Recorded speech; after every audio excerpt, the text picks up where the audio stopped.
Le président de la région Provence-Alpes-Côte d'Azur est allé à la rencontre des salariés de la papeterie Étienne à Arles.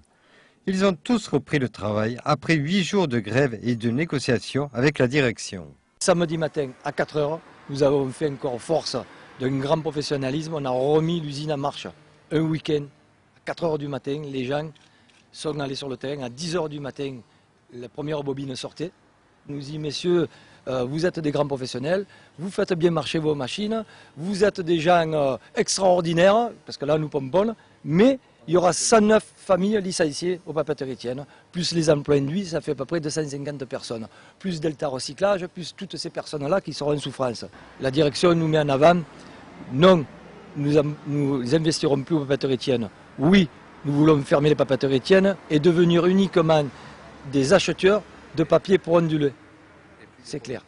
Plus des producteurs. Alors on les a poussés bien souvent dans le retranchement du style, mais si demain il fallait racheter une papeterie, qu'est-ce que vous feriez? On l'achèterait certainement pas en Europe, on l'achèterait ou en Turquie, ou dans le bassin méditerranéen, ou en Pologne, mais plus ici.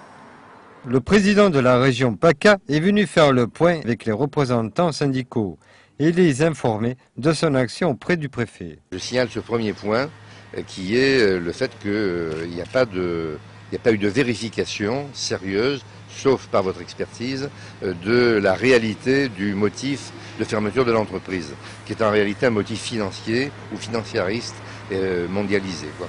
Le deuxième point, c'est le problème de la dépollution du site, parce qu'une des façons qu'a l'État de manifester sa volonté de faire quelque chose, c'est que le préfet soit averti à temps par l'exploitant. Il y a des délais, vous le savez mieux que moi, et donc j'écris au préfet pour lui dire: est-ce que vous êtes bien déterminé à faire appliquer la loi en matière de dépollution du site? Et deuxièmement, est-ce que vous avez été averti de ce qui se passait ici? Parce que si le délai n'est pas respecté, vous devrez vous opposer le moment venu à la fermeture du site.